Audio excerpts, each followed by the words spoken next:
Hello, everybody, and welcome to another episode of Rovis Rants. Today, I want to discuss who is the greatest athlete of all time. What makes them great? We'll have people debate the GOAT conversation over and over again, bringing in different stats and commentary. They'll throw up their little video clips of highlights. But really, who is the greatest athlete? Um, I would differ with a lot of people because I go to the idea of the Greeks. In the Olympics, they chose the greatest athlete being the person who won the decathlon. So you're not great in just one sport. You have to win 10 individual sports to be crowned the decathlon winner and athlete, the greatest athlete. Most of us probably don't even know who that person is.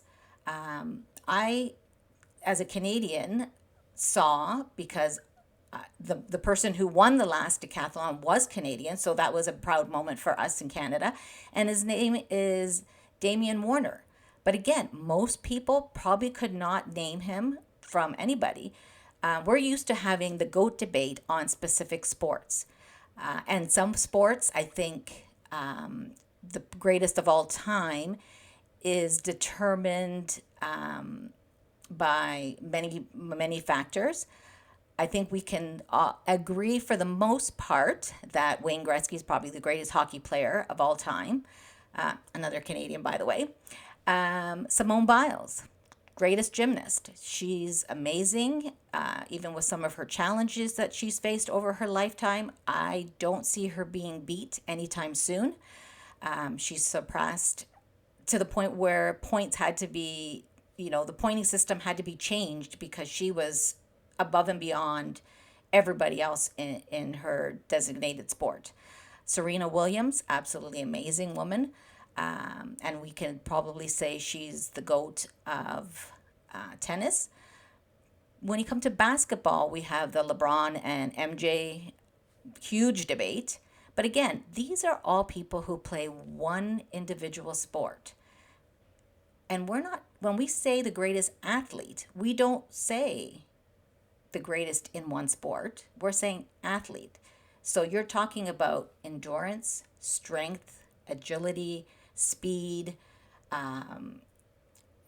confidence, even. You have to be confident and know your strengths and weaknesses and work on those things so that you can compete and be the greatest athlete of all time.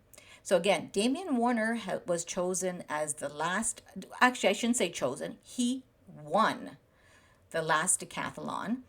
Tell me if you agree with choosing a decathlon winner as the greatest athlete of all time, or do you still believe that if you surpass in your one sport, you could ever be chosen as the greatest athlete of all time or the greatest athlete of the year? Put some comments in the bottom. Curious to see what other people think. We have these debates all the time, but like I said, about specific sports. But to choose someone as the greatest athlete has to be somebody who is dominant in many sports, in many skill sets. And do any of the past or current players in any sport have those abilities? Or should we go back to the way the Greeks chose the athlete of the year as, or the greatest athlete as those who win the decathlon? Tell me what you think. Again, like I said, put some comments in the bottom. Who do you think is athlete of the year, or the best in athlete of all time? Would you put just a person who's in that one sport? I think that we have to change our mindset and think about the fact that, someone like Damon Warner worked at 10 individual sports and you have to be an amazing athlete to be able to do that. Those others we spoke about in the NBA and tennis and golf and, you know, and again, in eras change, rules change. It's hard to determine who would be better. You know, the debates could go on days and days and days. However, the greatest athlete should, in my opinion, because I'm going to go with the Greeks, I'm also Greek, as to the person who actually has the ability to compete in several sports and not just one. We may agree to disagree, but hey, that's what Arovis Rant is all about. So give me your opinion. Don't forget to like and subscribe, and we will see you soon.